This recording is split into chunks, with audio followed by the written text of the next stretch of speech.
yeah, it seems like a really tough time to decide where to put your dollars, where they should be working, because we're Yeah. as a country, we're still figuring it out. Yeah. You see, that's fair. I think so. From an investing perspective, and I think we have to do this. I'm not a financial advisor. Nope. Anything I say, Far, take it with a grain of salt. Is just based on my experience. But the way that I think about this time is okay. Where is this innovation still happening from? yeah, Still coming from? It's coming from Silicon Valley, right? right. Like more or less. Obviously, there you have China and you have some of these other markets that are still promoting. That are still able to build and frankly do with less resources, and I think that's great overall for consumers, and that's a good thing. But where are the smartest people, where are the researchers, et cetera, are coming? It's Silicon Valley, and who are the people who are tracking those folks?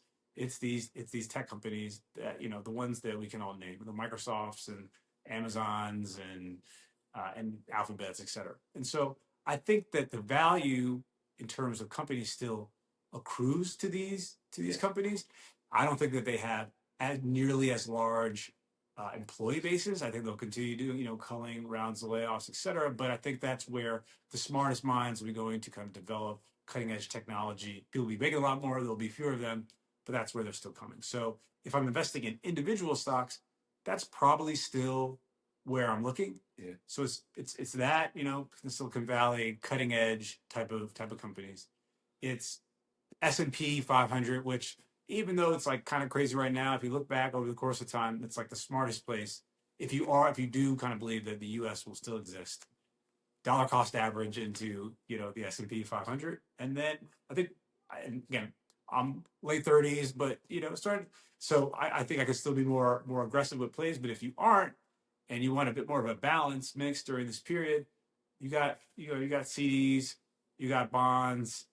Put some of your money in cash, and like that's probably what I'm doing with right. my other dollars. And I'm not doing the options trade. I'm not getting much fancier than that because Right. I just Right. that's not my Yeah, thing. if you're a young whippersnapper that's trying to gamble big, maybe that's a route you go. But it's hard to. Yeah. That is risky stuff. I know a lot of people do that and make a lot of money, but there are also those that lose a lot. And I've Yep. heard many of people lose a pretty penny really quickly in these crazy times. So Yep. be careful out there. Otherwise, till the next episode. Appreciate you coming through. Yeah, man. It's good being at the crib. Good doing this in person. Yeah, let's do it again.